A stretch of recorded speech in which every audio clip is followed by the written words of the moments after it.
got some more specifics on it. It's SB 276, and it's the choice, it's the voucher. It's school choice and not voucher. There's a difference.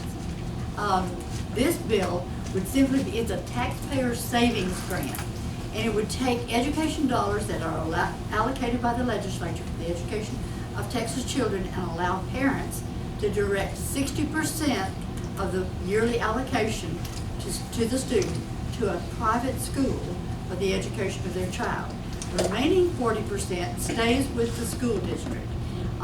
Actually, it's controlled by the state, but it stays there in the district.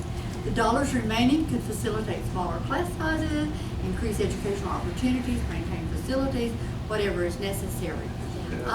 Parents make the choice of which school the child gets to go to, the private school. This is not for homeschool. I know homeschoolers pay taxes, and they ought to get some kind of break. Yes, I understand that. Yes, I'm for that. But this is not the vehicle for doing that. This is strictly removing a child from public school to a private school of the choice of the parents.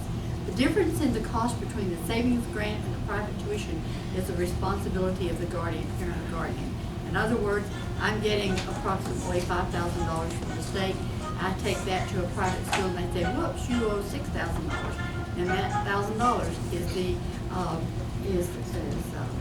billed to the parents, not to the state. All the school children enrolled in a Texas public school right now are eligible for this grant, including those entering kindergarten. That's a little bit of a change from before. Making decisions about the education of children is an inherent right of the parent, whether they have safety concerns, whether they have educational inadequacy concerns, or the position on community values. Now, there are many bills out there that are saying, well, the school is failing. And by the way, we have 892 failing schools in Texas.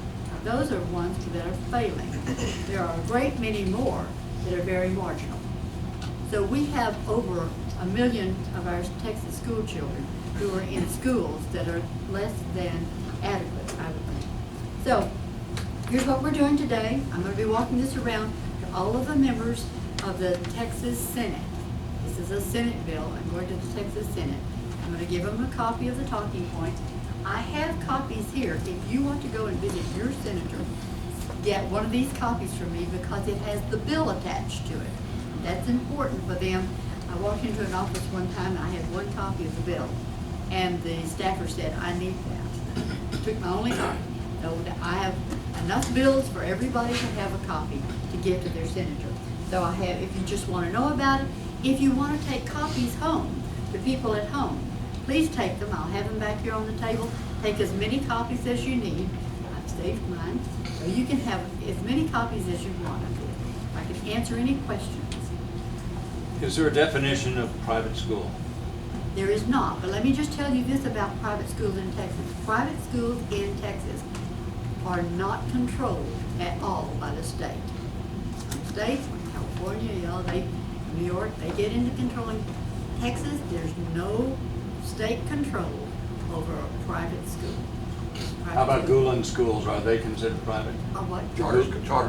Charter schools are public schools. They Okay. have Texas Gulen is a taxpayer charter. money.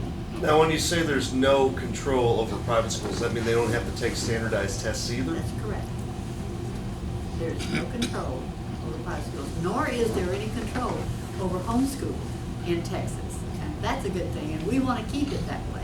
Now, this bill specifically addresses that whatever controls, and there were none, that were over private schools in Texas as of January 1 of 2015, there will never be another control according to this bill.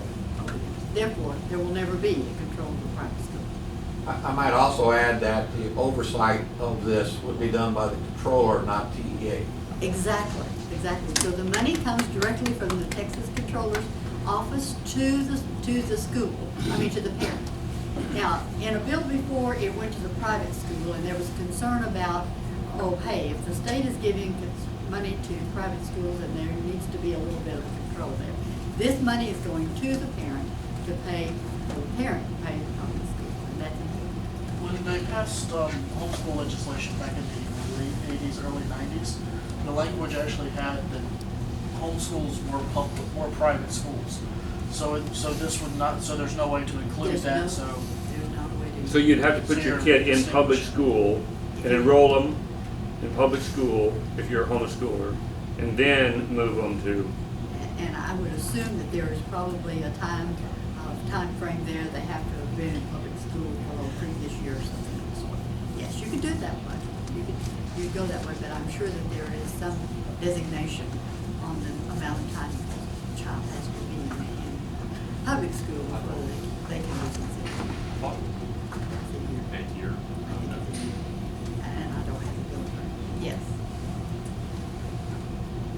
So, okay. I have these for you. And it's a good transition. I'll hand it over to